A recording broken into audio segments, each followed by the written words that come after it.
who was crazy until they were right all along. Ludwig Boltzmann. His equations and formulas explained the physical properties of matter, but as it went against the then accepted laws of physics, he was ridiculed and ignored for years while fighting for atom theory to be accepted. He took his own life just 3 years before Ernest Rutherford discovered the nucleus of an atom, proving Boltzmann's theory.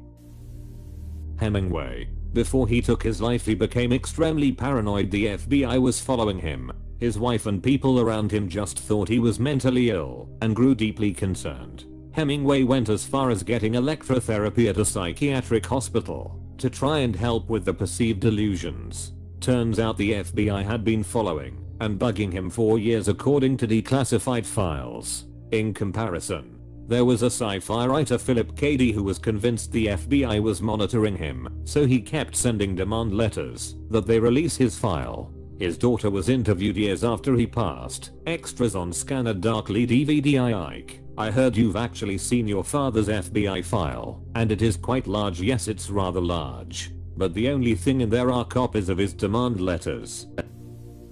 Harry Markopolos spent 10 years trying to convince everyone, investors, journalists, regulatory agencies, etc., that Bernie Madoff was a fraud. Based on forensic accounting, Madoff was one of the most respected names on Wall Street, and despite the overwhelming evidence, no one was willing to entertain the thought he might be running a Ponzi scheme. Harry's book, No One Would Listen, is a pretty great account of financial detective work and just the abject frustration of being absolutely certain you're right but no one believes you. Edit. If you want to see Congressman Ackerman absolutely destroy the secretary right after Markopoulos's testimony, here you go. https://www.youtube.com/watch v=3z11cq0qme. In the days of landlines, my phone was tapped. I could hear a strange hollow sound and I knew someone was listening. I had had a bad accident and was home for almost a year and involved in a lawsuit. I told my attorney about it. He told me the insurance company wouldn't bother. I mentioned it to my roommate. She told me I was crazy. I began to notice a van parked on my street. It was there for several days. I thought I was under surveillance. My attorney and my roommate said I was crazy. A person came to my door asking questions about the neighborhood. They claimed to be from a real estate company. They didn't go to other houses. I thought I was being watched. My attorney and my roommate said I was crazy. Several weeks later, my roommate's boyfriend was arrested for stealing physical and intellectual property from IBM. It was the beginning of the tech era and he stole millions in hardware and software and ideas. We were being watched to see if we were involved. The phone was tapped. We were under surveillance. We were taped. I wasn't crazy after all. In 1912, the meteorologist Alfred Wegener described what he called continental drift, an idea that culminated 50 years later in the modern theory of plate tectonics. Wegener expanded his theory in his 1915 book The Origin of Continents and Oceans. 41 starting from the idea, also expressed by his forerunners, that the present continents once formed a single landmass, later called Pangaea. Wegener suggested that these separated and drifted apart, likening them to icebergs of low-density granite floating on a sea of denser basalt. 42 supporting evidence for the idea came from the dovetailing outlines of South America's east coast and Africa's west coast, and from the matching of the rock formations along these edges. Confirmation of their previous contiguous nature also came from the fossil plants Glossopteris and Gangamopteris, and the therapsid or mammal-like reptile Lystrosaurus, all widely distributed over South America, Africa, Antarctica, India, and Australia. The evidence for such an erstwhile joining of these continents was patent to field geologists working in the southern hemisphere. The South African Alex du Toit put together a mass of such information in his 1937 publication Our Wandering Continents, and went further than Wegener in recognizing the strong links between the Gondwana fragments. Wegener's work was initially not widely accepted, in part due to a lack of detailed evidence. The Earth might have a solid crust and mantle and a liquid core, but there seemed to be no way that portions of the crust could move around. Distinguished scientists, such as Harold Jeffreys and Charles Schuchert, were outspoken critics of continental drift. That dude who suggested that it might be a good idea to wash your hands before performing surgery. A gentleman never washes his hands. The dingo ate my baby lady got made fun of constantly, most notably in Seinfeld, and I believe went to jail because nobody believed her. Turns out a dingo ate her baby. She is still made fun of. This one was beyond fucked up. Your child is taken from you and killed by wild animals. Then you're jailed for murdering your own child and ridiculed the world over for your lame story as to what actually happened. Then, yeah, being right the whole time. Courtney Love was warning everyone about Harvey Weinstein back in the mid-90s, but everyone just wrote her off. If you're a woman in this industry and Weinstein invites you to one of his parties, don't go. If Courtney Love, of all people, tells you not to go to a party, you should really not go to that party. The fan that predicted the show's How I Met Your Mother message and was shamed, only to be completely right in the end. What message? J. Harlan Brettsey was a geologist that in the 1920s came up with a theory about why the dry falls and surrounding scablands of eastern Washington state were so sharp and abrupt, instead of smooth as should be, with a general understanding of erosion, especially since the falls have no real river to speak of to create erosion. His theory was that a giant flood, created by an even more massive lake, ripped through the region millions of years ago, reshaping the landscape in a matter of days. He was laughed at and discredited in the geology community for almost 50 years, until someone discovered evidence in the 1950s of an ancient and massive lake that started just north of Montana that stretched all the way to southern Utah. The lake was believed to have been created by glacial dams, ice walls, during the last ice age. It would fill up over thousands of years and then hit a point where a glacial dam broke and the lake water would fire out the break like a water cannon, drain the lake, and reshape an entire region over several days as the water flowed toward the ocean. This happened several times. Since the flood that carved the dry falls likely started from the Lake Missoula area in modern-day Montana, it was named the Great Missoula Flood. Brett was given an award in 1979 for his contribution to geology when he was 96 years old. He joked, "All my enemies are dead, so I have no one to gloat over." When the Civil War broke out, everyone on both sides thought it would be a quick victory. However, Sherman kept saying it would be a bloodbath that would drag on for years. His superiors decided he was insane and sent him out west to fight Indians, Native Americans, just to get rid of him. After it all came true and they needed some better generals, they said maybe we should bring back that Sherman guy. Martha Mitchell. She was the wife of Nixon's ag, John Mitchell. She was outspoken in the extreme and was one of the first to talk openly about what really happened Watergate, since she was also known to love her martinis.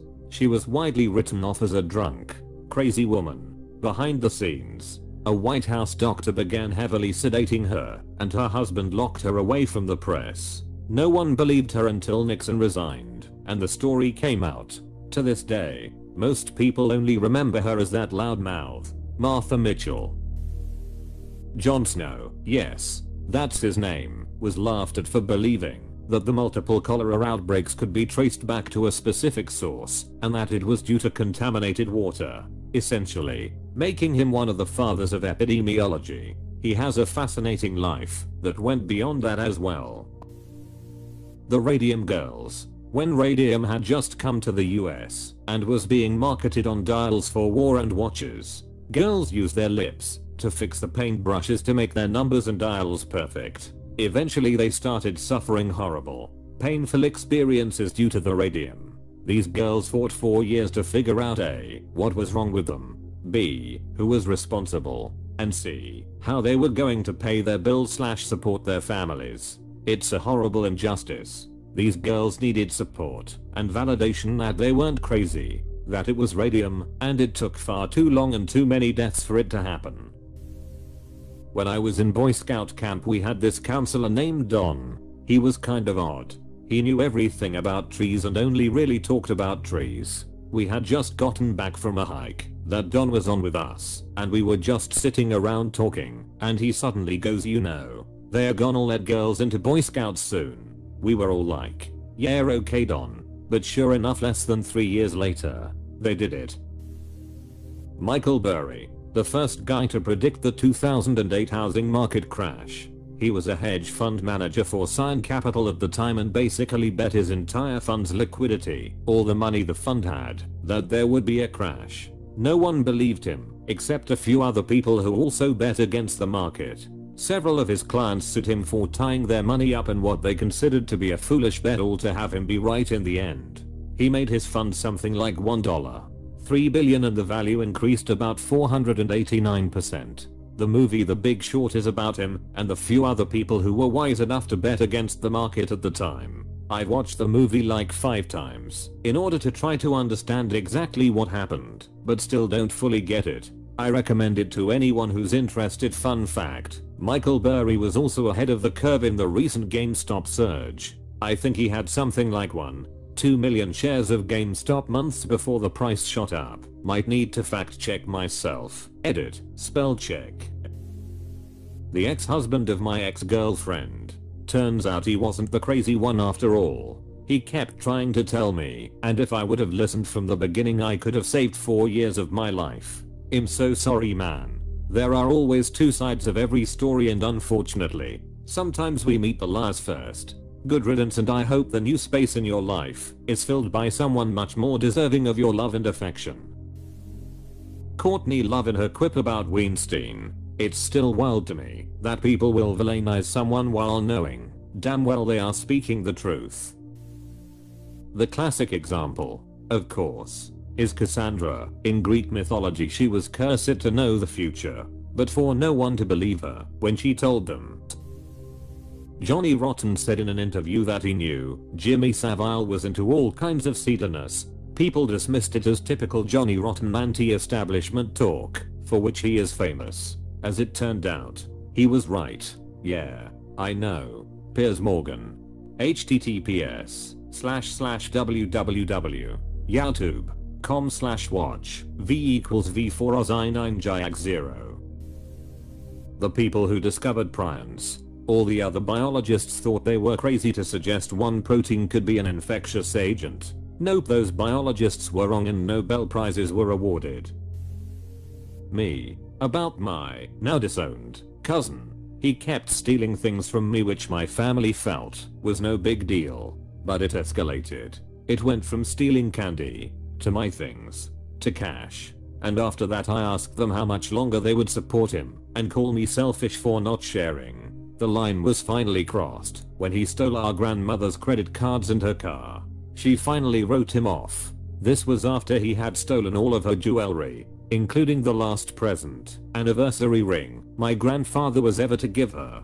Oh, but he tried to say that our family kicked him out because he's gay. No, none of us cared about that. It was because he's a thief. His friends have bailed him out of jail and then dropped him when he steals from them. But he claims the world is just unfair to him. Now he tells his pity story and milks them. My family disowned me because I'm gay to everyone he begs from. I learned this when he tried to do it to one of my friends. Sinead O'Connor. Younger editors might not know who she is, but she was a singer/songwriter from Ireland who was a staple in the alternative music scene during the late 80s and early to mid 90s, who had some crossover hits. Anyway, at the height of her popularity she was the musical guest on Saturday Night Live, after cancelling an earlier scheduled spot in protest against the guest host, which was some dumbass stand-up comic from the 80s called Andrew Dice Clay. As Scott Thompson described him, it's as if someone took your grandmother, the one who can't speak English, and taught her to swear phonetically, gave her a special on HBO, and made her a star. During her performance she sang an a cappella version of Bob Marley's War, changing the lyrics to make it about child sexual abuse instead of racism. At the end of the performance she shouted something like "Fight the real enemy" and ripped up a picture of the Pope. In the following weeks people lost their ass, and on the next episode of Saturday Night Live they had at least 3 sketches that tore her apart. A few years later the Catholic sex abuse scandal broke internationally. That one journalist Gary Webb that uncovered the truth. that the CIA aided and abetted Nicaraguan Contra rebels in funneling cocaine into inner city communities. My mom. Turns out being emo was really just a phase. The people who said the government was spying on its citizens. No. You see, we route the data through a different country's intelligence agency and then back to us. So it's not like we are spying on you.